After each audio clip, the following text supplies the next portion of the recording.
Okay, so this is the life cycle generally of the single mother home daughter experience, and it's a very common experience in modern society. So we're coming from multi-generational broken homes, and basically, like young girls when they develop, they use their father as their outsourced masculine, their masculine proxy. And when that's not present, it can become what's called like a dark animus, which is the internal masculine. Her relationship to her own intermasculine is wounded, it's starved, it's void. There's a hole in her.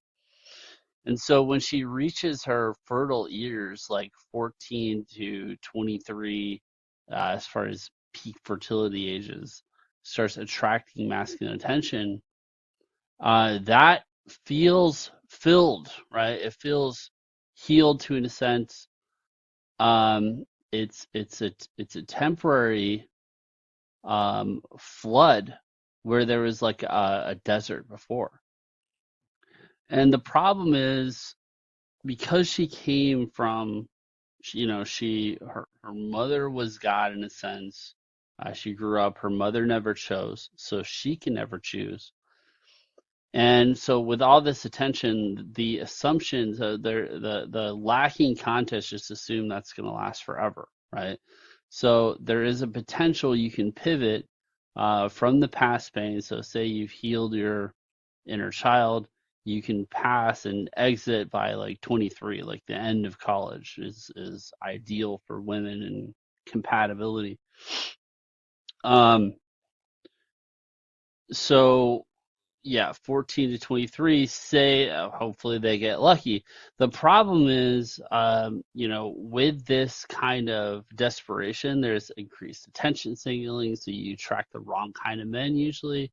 And what happens is there's like a accelerated cycle of like you can find the bad boy and get abandoned by the bad boy, reminding you of um, you know, what your childhood experience was.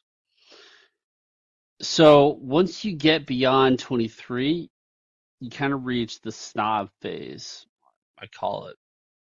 So it means like the attention has gone to your head, right? So you're starved, then you're spoiled, and so because you now attach to the amorphous masculine, right? It's not one man that you're gonna trust because he could leave you like your dad, right? You're gonna trust masculine intention in general.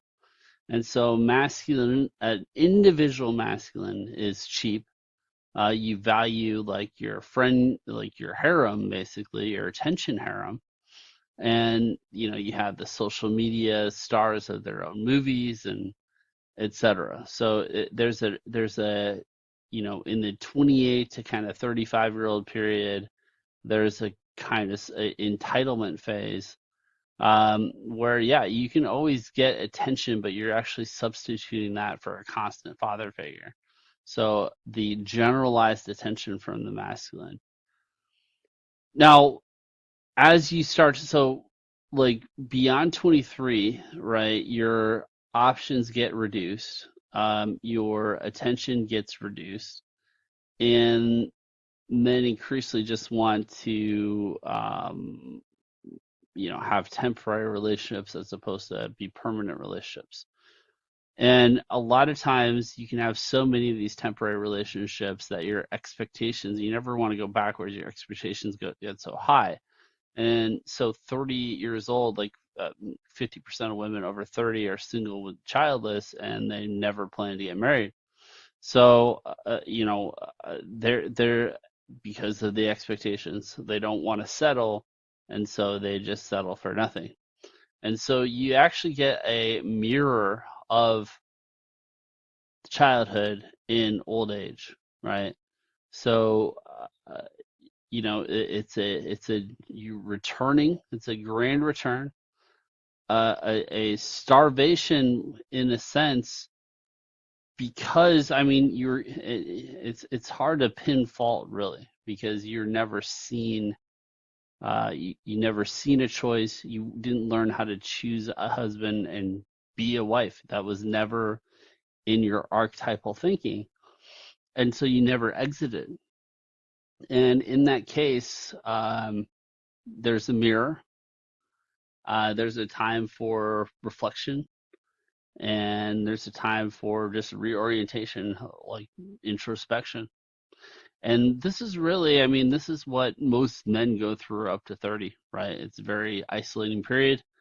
It's a time to break down your ego. It's a time to, um, consider what could have been really, but also heal the child, right, as best you can from whatever the perspective. So that's the four S's of the modern female. This is the disaster that it's become, the sexual revolution magnified by technology, our own distorted genetic dispositions.